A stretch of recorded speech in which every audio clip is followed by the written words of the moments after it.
کہ علامہ شامی لکھتے ہیں کہ جس مجلس میں ولی کا ذکر ہو اس مجلس کی برکت سے اللہ آسمان پر بادل پیدا کرتا ہے. وہ بادل جس سرزمین پر جا کر برستے ہیں اس کی رحمت سے جو پانی نیچے آتا ہے وہ پانی دریاؤں میں جاتا ہے. وہ دریا اگر کافر اس پانی سے کچھ گھونٹ پی لیتا ہے تو اس کی برکتیں اتنی ملتی ہیں کہ کافر کو اللہ ایمان عطا فرما دیتا ہے. تو خود سوچیں جس مجلس میں براہ راست ان کا ذکر ہوتا ہوگا اللہ وہاں ایمان کو کتنی قوتیں دیتا ہوگا. لیکن سیدھی اعلیٰ حضرت چلے یہ تو ہم ترجیح والا معاملہ چھوڑ ہی دیتے ہیں نا. یہ اب ترجیح نہ سمجھنا پہلے کیسے ویسے میں نے بات کر دی آپ اس معاملے میں لے لیں. نہیں تو اعلیٰ حضرت چاہے جتنے بھی بحر العلوم ہیں سادات سے ان کی محبت کیا ہے. آپ کا تو یہ ذوق تھا علم والا شہزادہ تو چھوڑو اپنے وقت کا غوث کتب تو چھوڑو تیری نسل پاک میں ہے بچہ بچہ نور کا تو ہے عین نور تیرا سب گرانا نور. اپنے وقت کا علم کا سورج ہو کر آل رسول سے اتنی محبت ہے. تجھ سے ہے در در سے ہے سگ سگ سے ہے نسبت مجھ کو. یہ کس کے لیے کہا؟ غوث پاک کے لیے کہ غوث پاک سے براہ راست اپنی نسبت بھی نہیں ظاہر کر رہے ہیں کہ میری براہ راست آپ سے نسبت کوئی نہیں ہے.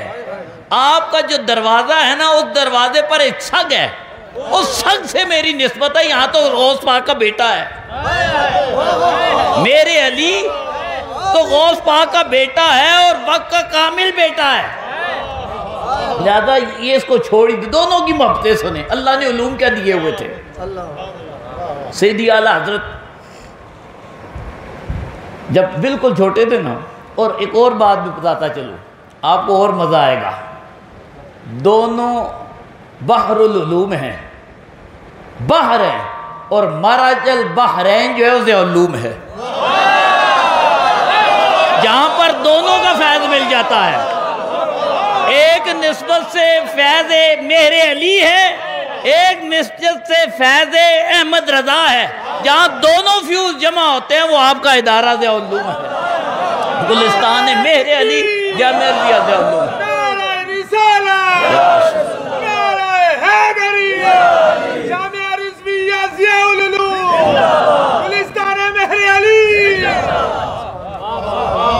یہ بھی آپ ہماری خوش قسمتی ہے. اللہ نے اپنے وقت کے جو دو عظیم و شان مجدد تھے میں تو دونوں کو مجدد کہتا ہوں اور حقیقت بھی ہے جو شرائط ہیں جو چیزیں ہیں دونوں میں پوری ہیں.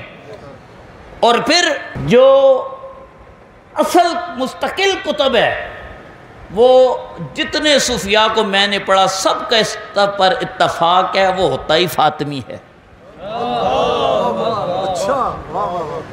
اچھا جو مستقل ہے. باقی جتنے ہیں آخری کون تھے؟ سیدنا غوث اعظم. اب جس کو بھی کوئی مقام ملتا ہے تو غوث پاک کی نیابت سے ان کے فیض سے ملتا ہے براہ راست کسی کو نہیں ملتا. تو حضرت سیدنا پیر مہر علی شاہ صاحب اور دوسری طرف ہمارے اور آپ کے امام احمد رضا خان اگر بچپن ہی دیکھے نا تو پتہ چلتا ہے یہ صرف کسب کا فیض نہیں ہے یہ علم لدنی بھی ہے.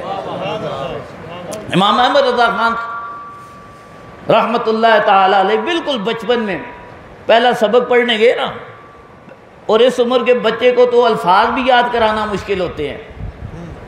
2 سال کا بچہ 2.5 سال کا بچہ جب قاعدہ پڑھنے جاتا ہے تو استاد پریشان ہوتا ہے اسے پہلی تختی یاد کیسے کروں گا.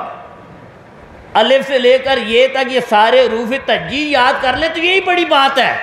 اور جس کو پہلے دن یہ سارا سبق یاد ہو جائے استاد بڑا خوش ہوتا ہے ایک بڑا بچہ ذہین ہے ایک دن ہی سارا یاد کر لیا ورنہ الف با تا ثا یہی پہلے کئی ہفتوں میں سیدھا نہیں ہوتا.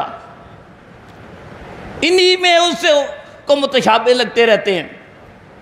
آپ پہلے دن گئے نا دادا جان نے استاد کے پاس بٹھایا حضرت امام احمد رضا سبق پڑھنے لگے. استاد نے پڑھایا الف با تا ثا پڑھاتے پڑھاتے جب الف پڑھانا تھا کہا لام الف لا، ان کا یہ کیا معاملہ، میں نہیں پڑھتا۔ اب دادا دیکھ رہے ہیں بیٹا پڑھ نہیں رہا، استاد کہہ رہے ہیں پڑھو، کہتے نہیں۔ بات نہ سمجھ گئے کہ بیٹے کو اشکال کس درجے کا ہو گیا ہے، پہلا سبق ہے، اور پہلے سبق میں اتنے گہرائی سے فہم و فراست ہے جو بڑوں بڑوں کو سمجھ نہیں آتی۔ ان کا بیٹا پڑھ لو، میں بتاتا ہوں، جیسے استاد کہتے دہرا دو، آپ نے پڑھ لیا، استاد نے کہا اس کو تو بعد میں بتانا، پہلے مجھے تو بتائیں یہ مسئلہ کیا تھا۔ آپ تو اپنے احمد رضا کو گھر جا کر بتا دیں، گھر میں نہ بتائیں، میرے سامنے بتائیں مسئلہ کیا تھا۔ کہا آپ نے جب پڑھایا نا لام الف لا تو یہ سارے تھی مفرد الفاظ، یہاں آپ نے 2 پڑھائے، اب یہ اشکال آگے باقی ایک ایک ہیں، یہ 2 کیوں ہیں؟ کہا بیٹا ہے مطلب مسئلہ یہ ہے، وہ جو پہلا پڑھا تھا وہ حمزہ تھا، الف آغاز میں نہیں آ سکتا، الف جب بھی آئے گا کسی کے بعد ہی آئے گا، تو اس کی آواز سمجھانے کے لیے لام الف لا ضروری تھا۔ آپ نے کہا دادا جان پھر یہ بتائیں، الف پڑھا، با پڑھا، تا پڑھا، یہ با الف با بھی تو کر سکتے تھے، تا الف تا بھی کر سکتے تھے، سا الف سا بھی ہو سکتا تھا، جیم الف جا بھی ہو سکتا تھا، یہ اتنا آگے چل کے لام الف لا کیوں کیا؟ آغاز میں ہی کر دیتے۔ آپ نے کہا نہیں بیٹا اس میں مسئلہ یہ ہے، یہ صورتاً بھی الف سے ملتا ہے اور اپنے انداز سے بھی الف سے ملتا ہے۔ کہا وہ کیسے؟ کہا لام جس طرح الف سیدھا ہوتا ہے لام بھی سیدھا ہے، اب دوسرے انداز میں لام پڑھے تو درمیان میں الف ہے، الف پڑھے درمیان میں لام ہے، یعنی دونوں میں قلب ہے، لام الف میم درمیان میں الف آ گیا، الف پڑھے الف لام فا تو درمیان میں لام آ گیا، کیا اس وجہ سے اس کے ساتھ جوڑ دیا؟ تو یہ تھا پہلا سبق۔ اچھا پچھلے دنوں مجھے ایک کتاب ضرورت پڑ گئی تھی، اس پر کام کر رہا تھا، مسلم الثبوت، اور میرے علم میں تھا اعلیٰ حضرت نے اس پر حاشیہ لکھا ہوا ہے، وہ مولانا انعام الحق صاحب پتہ نہیں ہیں یا نہیں، انہوں نے کافی کوشش کاوش کے بعد وہ حاشیہ کہیں سے تلاش کر لیا، مخطوطہ وہ مطبوعہ نہیں ملا۔ اچھا وہ مسئلہ تو چلو علیحدہ تھا، وہ حاشیہ لکھا کس عمر میں؟ یہ وہ عمر ہے جس عمر میں عربی عبارات کو حل کرنا تو چھوڑو، ہمیں گردان بھی نہیں آتی، 10 سال کی عمر میں، 10 سال کا بچہ، آپ خود سوچیں یہاں 10 سال کا بچہ ہوگا، کس کتاب پر حاشیہ لکھ رہے ہیں؟ مسلم الثبوت پر، علامہ محب اللہ کی کتاب، اور وہ کتاب جو فقہ کی مشکل ترین کتاب ہے۔ اچھا میں نے تو اس وقت پڑھا، مجھے یہ نہیں اندازہ تھا یہ اس عمر میں لکھا گیا ہے، کیوں جن ابحاث پر آپ گفتگو کر رہے ہیں وہ عقل حیران ہے کہ یہ علم قسم سے نہیں ہو سکتے، یہ علم لدنی ہے، 10 سال کا بچہ اور ایسے لکھتا ہے۔ اچھا والد صاحب یہ کتاب اپنے والد سے ہی پڑھ رہے تھے، وہ جب میں نے حالات میں پڑھا، والد صاحب ایک دن کتاب چھوڑ گئے، واپس آئے تو دیکھا آپ اپنی کتاب پر جہاں کوئی اشکال ہوتا ہے، اعتراض ہوتا تو بعد ہوتا ہے اساتذہ کیا کرتے ہیں اس کا حل کر کے جواب لکھ دیتے ہیں تاکہ پڑھاتے ہوئے آسانی ہو جائے گی کہ اس اشکال کا جواب کیسے حل ہونا ہے، کن اصولوں سے ہونا ہے۔ تو ایک ان کو اشکال تھا، اس اشکال کا جو کتاب میں اشکال سمجھ آتا تھا اس کا جواب حاشیے میں لکھا ہوا تھا۔ جب اس دن سبق آیا حاشیہ نکالا تو حاشیے کے آگے ایک اور حاشیہ بھی لکھا ہوا ہے، اور اس حاشیے میں ایسے انداز سے عبارت حل کی گئی ہے کہ اشکال ہی سرے سے نہیں ہوتا کہ جواب کی ضرورت پڑے۔ آپ نے پوچھا یہ آگے کس نے لکھا ہے؟ بتایا گیا کسی اور نے لکھا، آپ کے 10 سالہ بیٹے نے لکھا ہے۔ آپ حیران رہ گئے کہ یہ مشکل عبارت جو میں بھی اشکال سمجھ رہا تھا اور اس کے جواب تلاش کر کر کے لکھ رہا تھا، یہ احمد رضا جس کو پڑھا رہا ہوں، پڑھائے بغیر اس کو اتنا علم ہے کہ اس اشکال کو سرے سے ہی رفع کر دیتا ہے، تو اللہ نے اس کو کتنا علم سے نوازا ہوا ہے۔ یہ اس طرف ایک علم کا ایک ماجرا ہے۔ اور آپ دیکھیں نا، سب سے پہلا فتویٰ 14 سال کی عمر میں لکھا، اچھا، آپ کے تقریباً 20-22 علوم وہ ہیں جو آپ نے سیکھے، اساتذہ کے پاس بیٹھے، وہ فن سیکھے آپ نے، اور 50 سے زیادہ علوم کے آپ ماہر تھے، یعنی 30 کے قریب وہ علوم ہے جو کسی سے سیکھے ہی نہیں۔ بلکہ آپ کے حالات میں آتا ہے کہ ایک غالباً علی گڑھ یونیورسٹی کے پروفیسر صاحب تھے جو یورپ سے پڑھ کے آئے تھے اور ریاضی کے بہت بڑے ماہر تھے، ان کو ایک ریاضی کا اشکال پیدا ہو گیا۔ جتنے اس دور کے یونیورسٹیوں کے پروفیسر ریاضی پڑھا رہے تھے ان کے پاس گئے، سارے بے بات، کہا جی یہ تو ہم سے حل نہیں ہوتا۔ انہوں نے کہا پھر یورپ جانا پڑے گا، کئی مہینوں کا سفر کرنا پڑے گا، چلو آج کے حساب سے سمجھے تو لاکھوں کا خرچہ کرنا پڑے گا، اس وقت تو لاکھوں نہیں لگتے تھے، تو ہزاروں سینکڑوں میں بات ہوگی، لیکن کئی دن کا سفر، ساری تیاری کی۔ وہاں ان کے دوستوں میں، ساتھیوں میں ایک ایسا بندہ تھا جو امام احمد رضا خان کو جانتا تھا، آپ سے محبت۔ انہوں نے کہا اتنے دور سفر کرنا ہے تو میری مانو یہ بریلوی میں ایک بابا جی ہیں، ان سے مل لو، شاید تمہیں سفر کی ضرورت نہ پڑے۔ پہلے تو یقین ہی نہیں کیا ہوگا، پوچھا ہوگا کہاں سے پڑھے ہیں، ان کا کہ ان سے نہیں پڑھے، گھر میں پڑھتے رہے، اپنے والد سے پڑھا، یہاں کے علماء سے پڑھا، وہ کسی آکسفورڈ، کیمبرج یا میونخ یونیورسٹی سے پڑھ کے نہیں آئے، کوئی بڑے بڑے ریاضی دانوں سے انہوں نے نہیں سیکھا، تو ذہن میں آگے ویسے ہی وقت ضائع کر رہے، لیکن جب اصرار کیا تو تیار ہو گئے، گئے وہاں پر جا کر کہا حضور میرا ایک اشکال ہے، آپ کے پاس جب فرصت ہو نا تو میں فرصت سے آپ سے بات کروں گا، مسئلہ بڑا مشکل ہے۔ آپ نے کہا اچھا مشکل ہے، چلو پھر بھی بتا۔ کہا نہیں حضور جب آپ فارغ ہوں، یہاں تو آپ مصروف ہیں، ذری بات ٹائم لگ جائے گا سمجھانے میں، کیونکہ انہیں تو بڑا ٹائم لگا مسئلہ سمجھنے میں بھی، جو سمجھ ہی نہیں آ رہا تو سمجھا ہوگا کہ انہیں سمجھانے میں بھی بڑا ٹائم لگے گا، اشکال میں تو ہو سکتا ہے گھنٹے لگ جائے سوچنے میں۔ ان کا بتاؤ تو صحیح۔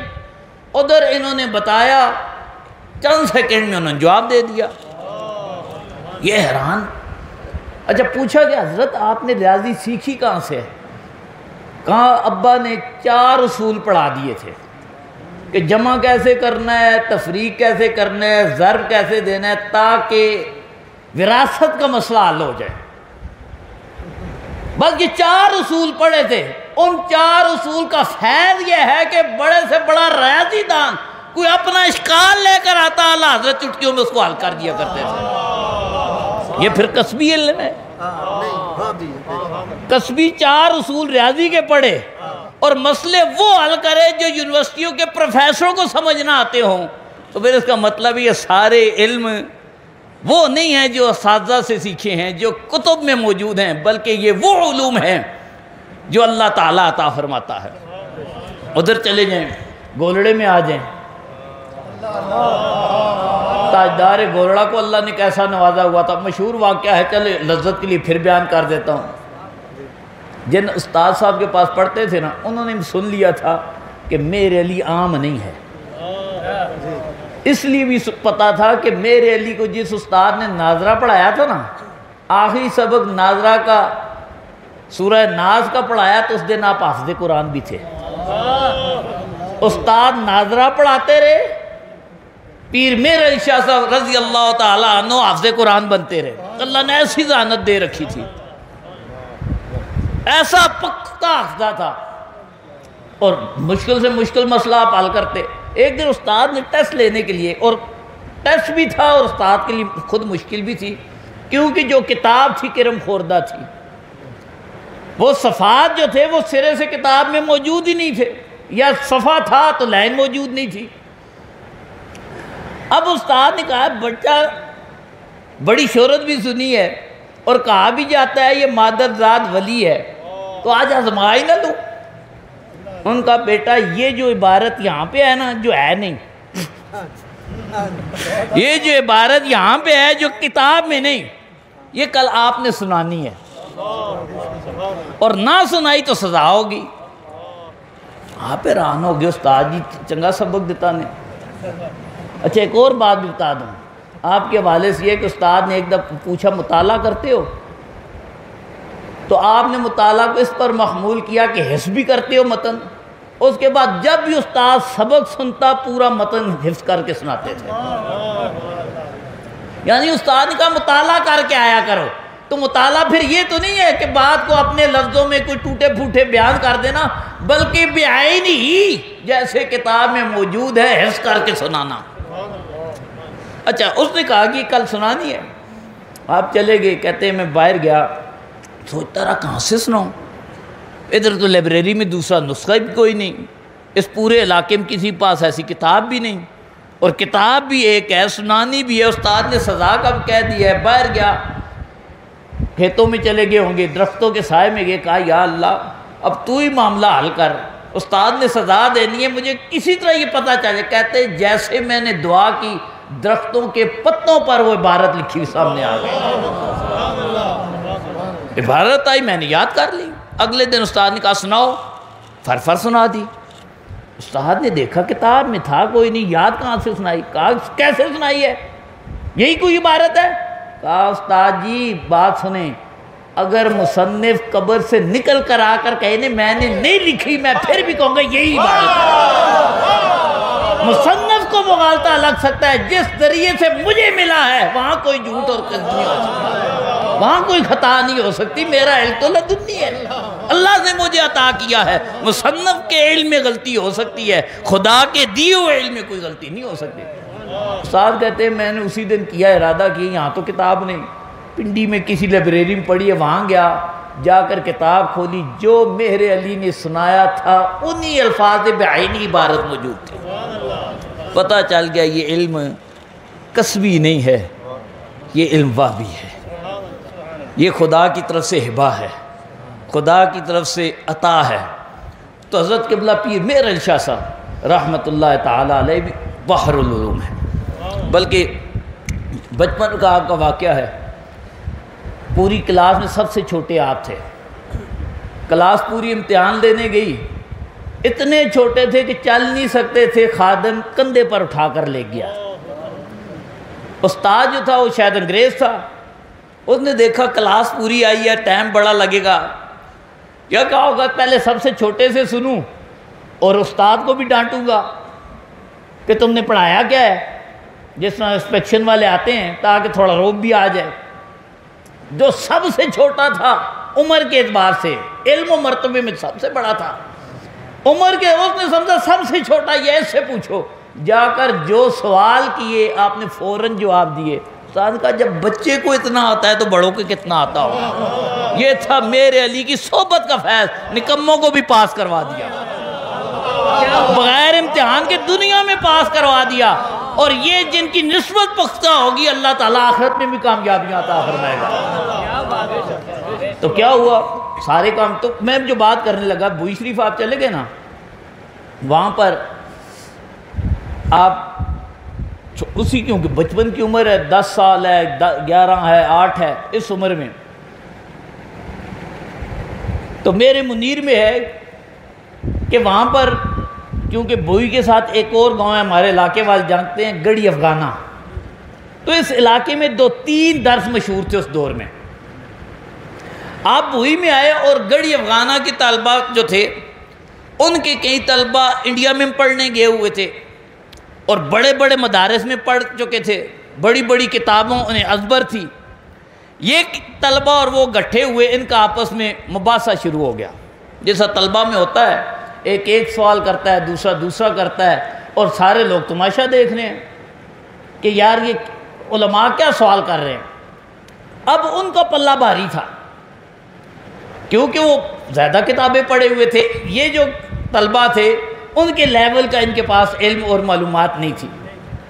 اچھا جب ان کا پلہ بھاری ہوا، شور شرابہ ہوا، آپ نے کہا کیا ہو رہا ہے؟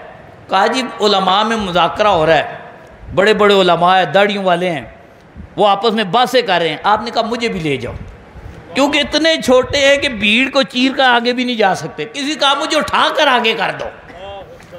یہ جو ہمارے مدرسے کے طلبہ کو بڑا دبا رہے ہیں کہ مجھے آگے کر دو، کسی نے اٹھا کر وہ جو گلدارہ بنا اسے درمیان میں رکھ دیا۔ آپ نے کہا پہلے میرے سوال کا جواب دو۔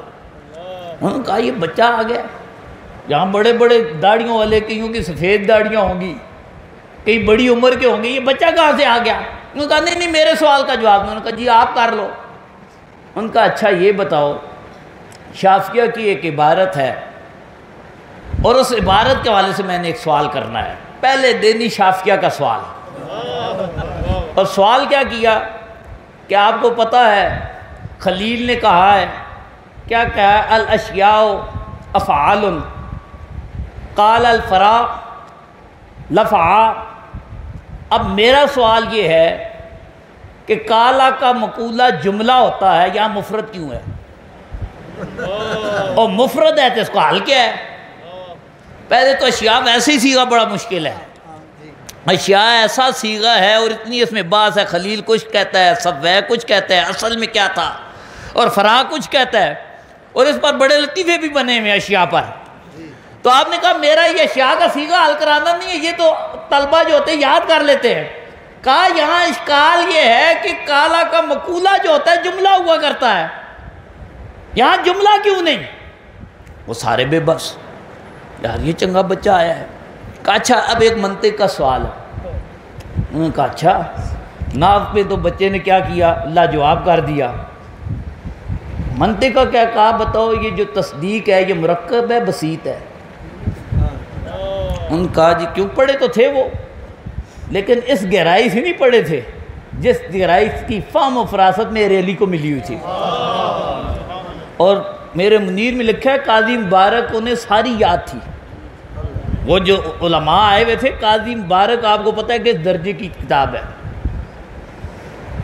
کہا بتاؤ کیا ہے؟ کہا جی امام راضی کے مذہب کے مطابق نہ مرکب ہے. آپ نے اچھا، امام راضی کے مذہب میں یہ تصدیق مرکب ہے تو ٹھیک ہے، یہ میرا ایک اشکال ہے، اس کا جواب دو.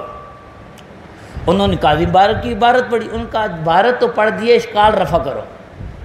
اب کسی متن کو رٹ لینا اور ہے، متن کو حل کرنا کچھ اور ہے، ورنہ حافظوں کو سارا قرآن یاد ہے.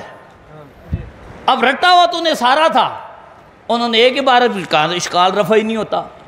انہوں نے روب بھی شاید ہو سکتا ہے روب ڈالنے کے لیے قاضی مبارک پڑھ دی ہو کہ بچے کے سامنے قاضی مبارک پڑھے گے، اس کو کیا پتہ قاضی مبارک کیا ہے. لیکن یہ نہیں پتہ یہ وہ ہے جسے اللہ نے علم لدنی عطا کیا ہوا ہے. دوسری عبارت پڑھی ان کا، پھر بھی اشکال رفع نہیں ہوتا. تیسری پڑھی کا، پھر بھی نہیں ہوتا. جب لاجواب ہو گئے تو جتنے وہاں لوگوں تھے انہوں نے کندھوں پر اٹھا لیا، کہا میرے علی زندہ آباد، میرے علی پائندہ آباد.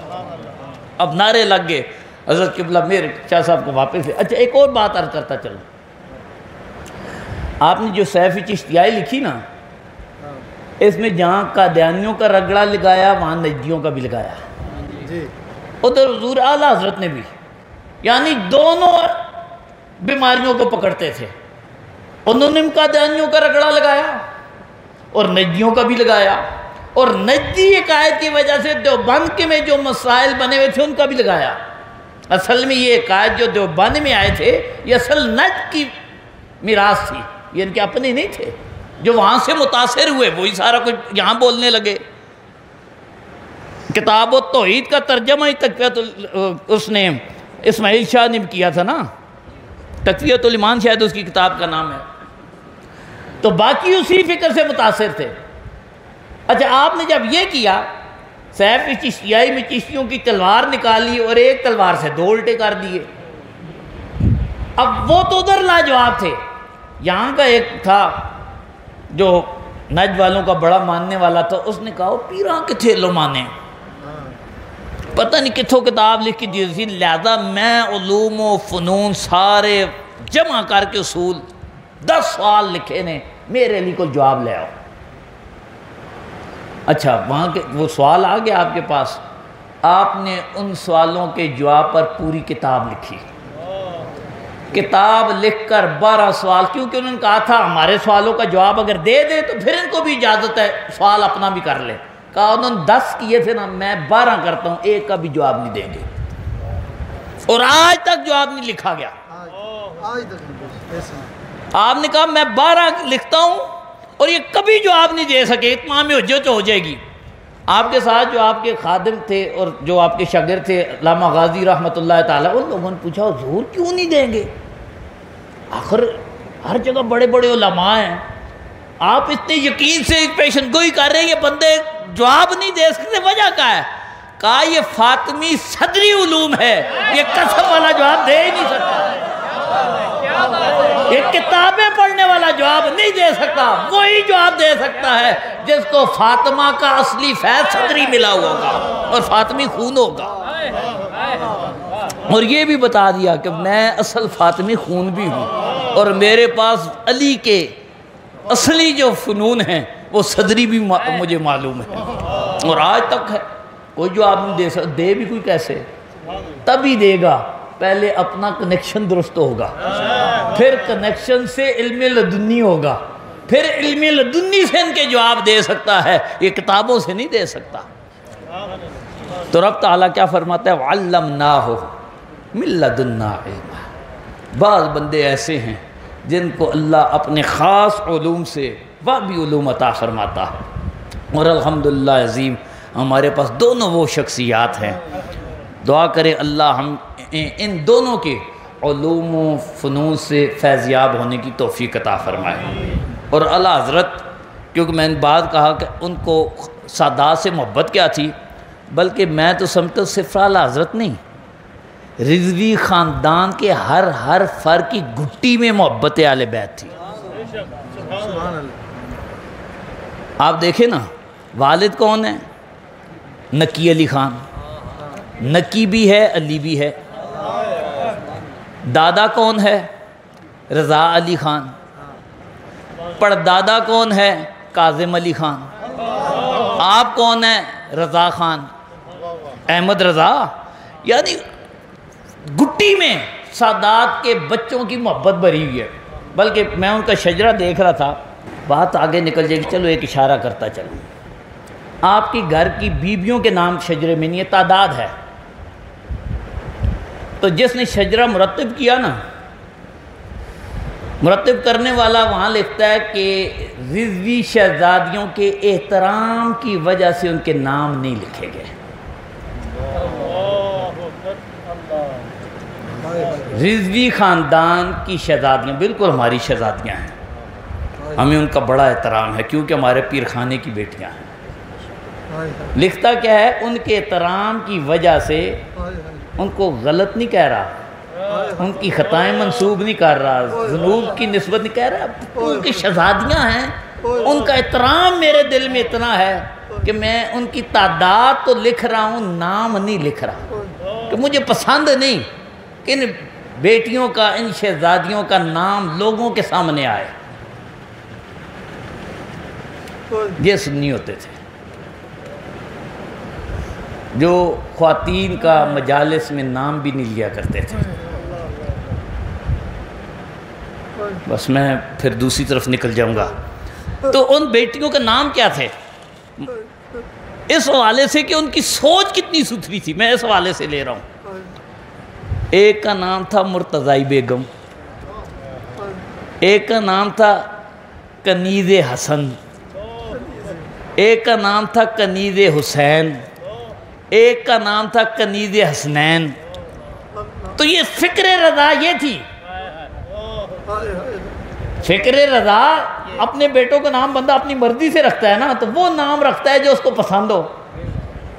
تو احمد رضا بچوں کے نام کیا رکھ رہا ہے، بچیوں کے نام کیا رکھ رہا ہے، اور کس طرف لے کر جا رہا تھا؟ آج اسی فکر رضا کو ہم نے اپنی مذموم اور مکروہ سوچ کو نام دے دیا ہے۔ یہ فکر رضا نہیں ہے۔ امام احمد رضا کی بات عرض کرتا چلوں نا، ان کی فکر کیا تھی،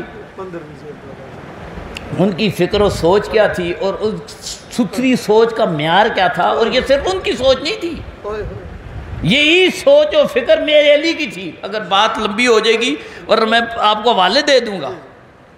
میرے علی کی فکر، احمد رضا کی فکر، عبد الوہاب شرانی کی فکر، اور اس سے اوپر چلے جائیں تو شیخ اکبر کی فکر یہی فکر تھی۔ بلکہ یہی نہیں، محقق علی الاطلاق شیخ عبدالحق محدث دہلوی کی فکر بھی یہی تھی۔ اگر کسی کو ضرورت ہوئے کتابیں مجھ سے لے لے، صفحے میں بتا دوں گا، تسلی سے پڑھ لے۔ فکر کیا تھی کہ خون فاطمہ جو ہے یہ ارتداد نہیں کر سکتا، یہ اس درجے کا گمراہ نہیں ہے، کیونکہ رب کا وعدہ. ہاں یہ مسئلہ خود پیر صاحب نے لکھا، باقیوں کی انہوں نے لکھا، اگر سید سے غلطی ہو، گناہ ہو، تو جو شریعت میں دنیاوی سزا ہے وہ اس کو ملے گی. یعنی اگر حد کا معاملہ ہے حد نافذ ہوگی، لیکن آخرت میں کیا ہے؟ جمیع اولاد فاطمہ کیا ہے؟ وہ رب تعالیٰ کی جو مغفرت کا اذن ہے اس میں داخل ہے. آخرت میں مغفور لہم ہے، دنیا کا حکم اور ہے، لیکن آخرت کا درجہ یہ ہے. اچھا جو آخرت میں بخشے ہوئے ہیں ان کو آج ہر سٹیج پر گالیاں ہیں، نام لے لے کر گالیاں ہیں. اور نام کیا ہے؟ یہ فکر رضا ہے. فکر رضا کیا تھی کہ اگر سید کوئی گالی دیتا ہے تو مومن ہی نہیں رہتا. فتاوی رضویہ پڑھو نا. یہ نہیں کہا وہ فاسق ہو جائے گا، وہ فاجر ہو جائے گا. کہا خون علی کو، خون مصطفیٰ کو گالی دینے والا کافر ہو جائے گا.